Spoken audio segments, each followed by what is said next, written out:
Hey YouTube, it's Des, and today I'm going to be showing how I do my hair from curly to straight.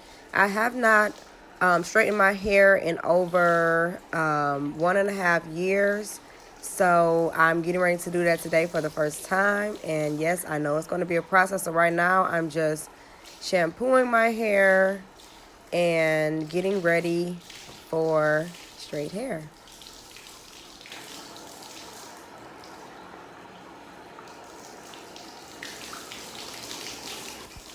Now, after I shampoo my hair, of course, I will go right on ahead and go in with the conditioner. And this is the conditioner that I'm using.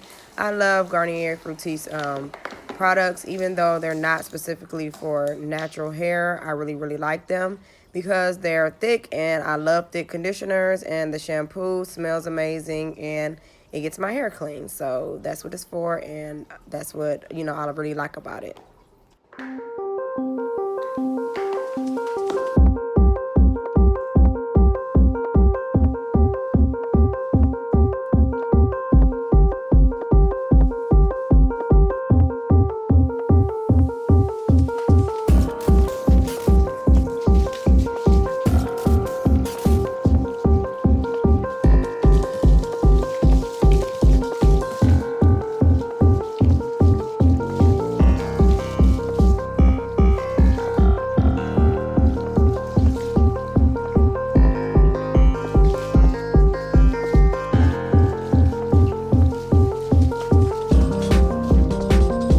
Conditioner, I let it marinate a little bit, and then I go ahead and rinse it out with lukewarm water, like so. Okay guys, so now that I've shampooed and washed my hair, I'm going to be using this coconut whipped cream leave-in conditioner as my deep conditioner. I absolutely love this because it's really thick, and I know it says leave-in conditioner, but I'm actually going to use this as a deep conditioner. So you do want to focus mainly on your ends. So I start off with adding it to my ends, and then just working my way all the way through it.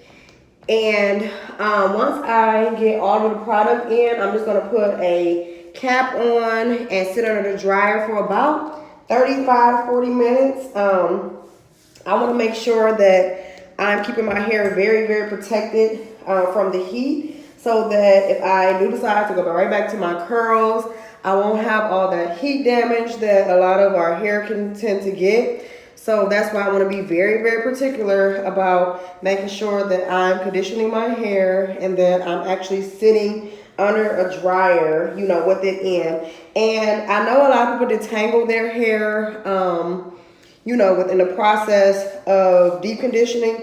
I'm not going to detangle my hair at all for this process until after I rinse it out. So I'm just going to put it on like so. Make sure, like I said, you get a lot of product on those ends. Especially for me, my middle of my back tends to be like really rough when it comes to product. Like I have to add a lot of it. So I want to make sure that I add lots and lots of product to it before I put my cap on and go under my dryer. So yeah. Okay guys, so as you guys can see, I have my cap on and I'm all ready to go under this hooded dryer. This is the one that actually connects to the blow dryer. So I just sit under here for 30 minutes and then I go ahead and rinse it out and be back and ready to blow. Okay guys, so now that I blow dried it out, I have it all sectioned out. I'm going to go in with this Tresemme. This is one of my favorite leave-in sprays for protecting my hair. I'm going to go in with this first on each small section, like so. And then I just go back with a brush, and you can use any brush you like, just to make sure that all of the product gets all the way in there, like so. And then the flat irons that I'm using are Solanos. You can order these online, but they're really good. So I really like them. They go all the way up to $4.50. And you just want to make sure that, you're getting it close to your edges. Well, close to the root. And then just take it all the way through. So the first time I don't use a comb when I take it through. And like so. Okay, guys. So this is the final results of how my hair turned out. It looks amazing. I did not wine curler. I did curl it with the flat iron. Some of them I have to touch up, like this one right here. But it turned out amazing. So what I'm going to basically do, and I actually really love the color What I'm going to actually do is wrap it flat. That's how I always do my hair. I curl it first with the flat iron, and then I go back and wrap it. And then when I take it out in the morning, I'm going to show you guys how it looks and everything like that. And so, yeah, this is the final results of me straightening my hair after almost 2 years, guys.